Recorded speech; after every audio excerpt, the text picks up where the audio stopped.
নমস্কাৰ ডিৰ second provisional merit list প্ৰকাশ হোৱাৰ পিছৰ পৰাই বহু কেণ্ডিডেটৰ মাজত চাঞ্চল্য সৃষ্টি হৈছে যে এতিয়া যে মেৰিট লিষ্টখন দিছে এইটো সিস্টেমটো তেওঁলোকৰ ভাল লগা নাই। এবাৰ সিস্টেমটো চেঞ্জ হৈছে, নোটিছ দিছে যে সেকেন্ড প্ৰভিজনেল মেৰিট লিষ্টৰ ৰিজাল্ট ওলাব, সেইটোৰ কাৰণে কাট অফ দিছে আৰু আপোনালোকে লগইন কৰি ক্ৰেডেনশিয়েলছ দি পেলাই আপোনালোকে নিজৰ ৰিজাল্ট চাব পাৰিব।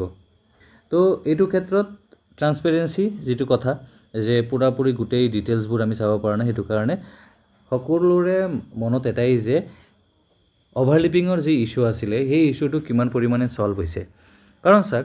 অভাৰলিপিং যেটো হৈছে, অভাৰলিপিং হৈছিল জিটিপিজিটি ফালৰ পৰা আৰু বেলেগ ডিপাৰ্টমেণ্টৰ ফালৰ পৰা 850 প্লাস জিটিপিজিটিত আছিল, বাকিবোৰ ধৰি আমি ধৰো যদি 1000ৰ ওপৰতো যদি আমি হিসাব কৰোঁ তেতিয়া মানে যদি 5550টা পোষ্টৰ ক্ষেত্ৰত 1000 যদি উইথড্ৰ কৰে তেতিয়া হলে বহু পৰিমাণে ক্যান্ডিডেট কিন্তু ইয়াৰ পৰা তেওঁলোকে নাম উঠাই দিছে, তাৰ মানে তাত কাট অফ কমাৰ কথা আছিল, কিন্তু ম্যাক্সিমাম ডিস্ট্ৰিক্টবোৰতে কিন্তু কাট অফ ইমান পৰিমাণে কমা নাই। আৰু এইটোৰ ক্ষেত্ৰত কিন্তু বহু ক্যান্ডিডেটে ইস্যু এৰেজ কৰি আছে, ডিত ৰিকুৱেষ্ট কৰি আছে যাতে আগৰ যেটো সিস্টেম আছিল সেইটো সিস্টেমত যাতে দিয়া হয় মেৰিট লিষ্টসমূহ, তেতিয়া হলে তেওঁলোকৰ বেছি সুবিধা হ'ব যে কিবা যদি আখোৱা আছে মেৰিট লিষ্টত বা কিবা যদি প্ৰবলেম আছে হেতু তেওঁলোকে নোটিছ হ'ব আৰু ডিক তেওঁলোকে এই ইস্যুটো সলভ কৰাৰ কাৰণে ৰিকুৱেষ্ট কৰিব পাৰিব। আহক এতিয়া আমি কেইটামান প্ৰবলেম যিবোৰ প্ৰবলেম ইস্যু ফেস কৰি আছে বহু ক্যান্ডিডেটে সেইবোৰৰ বিষয়ে এটা দুটা আলোচনা কৰোঁ। এটা চাক বহু ক্যান্ডিডেটে এলপিইউপিত সিলেক্ট হৈছে, এলপিইউপিত সিলেক্ট হোৱাৰ পিছত তেওঁলোকৰ প্ৰেফাৰেন্স এতিয়ালৈকে কেতিয়া দিব এটো কাৰণে চিন্তা কৰি আছে। ইয়াতে চাক লিংক এতিয়ালৈকে আছে, সাবমিশন অফ প্ৰেফাৰেন্স এগেইনষ্ট এডভাৰটাইজমেন্টস। তো ইয়াতে যদি আমি ক্লিক কৰোঁ তেতিয়া হলে ইয়াতে আমি চাব পাৰিছো যে লিংক এতিয়ালৈকে খোলা আছে, আপোনালোকে গৈ চাব পাৰে লগইন কৰি, যদি হৈ আছে তেতিয়া হলে আপোনালোকে প্ৰেফাৰেন্স দিব পাৰিব আৰু যদি হোৱা নাই তেতিয়া হলে যেতিয়া নোটিছ ওলাব তেতিয়া আপোনালোকে প্ৰেফাৰেন্স দি দিব। ইয়াতে নেক্সট আহি আছে যে বহুতে উইথড্ৰল কৰিব খুজি আছে, ধৰক তেওঁলোকে চাকৰিটো যিখন ডিস্ট্ৰিক্টত আহিছে বা এলপিত কৰি আছে বহুতে তেওঁলোকে ইউপিত যাব খোজা নাই, যিখন ডিস্ট্ৰিক্টত প্ৰেফাৰেন্স পাইছে তেওঁলোকে চাকৰিটোৰ পৰা উইথড্ৰল কৰিব বিচাৰিছে বহু ক্যান্ডিডেটে। তো ইয়াতে চাওক এতিয়ালৈকে কিন্তু এখন পেজ উইথড্ৰলৰ যিখন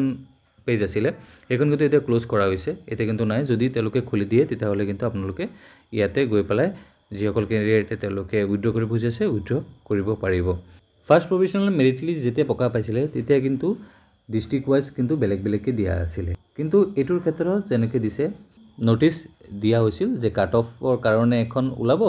আৰু ইয়াৰ পিছত আপোনালোকে নিজৰ ক্ৰেডেনশিয়েলছ দি লগইন কৰি আপোনালোকে চাব পাৰিব সিলেক্ট হৈছে নে নাই।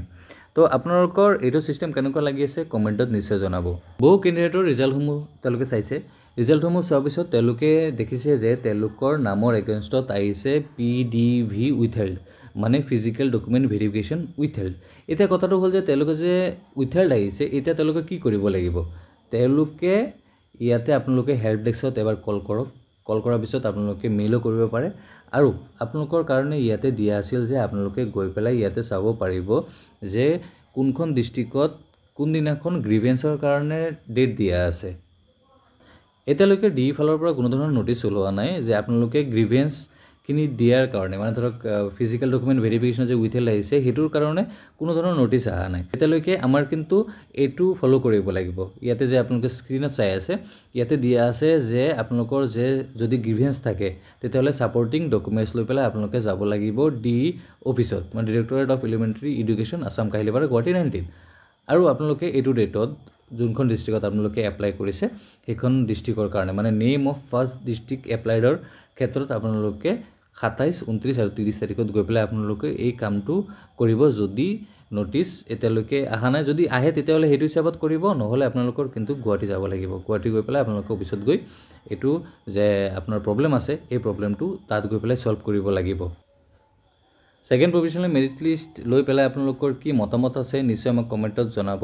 আৰু আপোনালোকে যে যিবোৰ অসুবিধা আপোনালোকে ফেস কৰি আছে সেই অসুবিধাসমূহ কি আছে নিশ্চয় কমেন্টত জনাব, আৰু লগে লগে আমি চেষ্টা কৰিম যে এটো যদি কোনো ধৰণৰ যদি আমি সলিউশন পাও এটো আমি আলোচনা কৰিম নেক্সট ভিডিঅত। কমেন্ট সেকশনত কমেন্ট কৰিব, আৰু বহু ক্যান্ডিডেট আছে যে তেওঁলোকে যে এইবোৰ সলিউশন পাইছে তেওঁলোকে নিশ্চয় কমেন্টত আমাক হেল্প কৰি আছে। আজিৰ ভিডিঅটো ইমানতে সামৰিছো, লগ পাম নেক্সট এটা ভিডিঅত, ধন্যবাদ।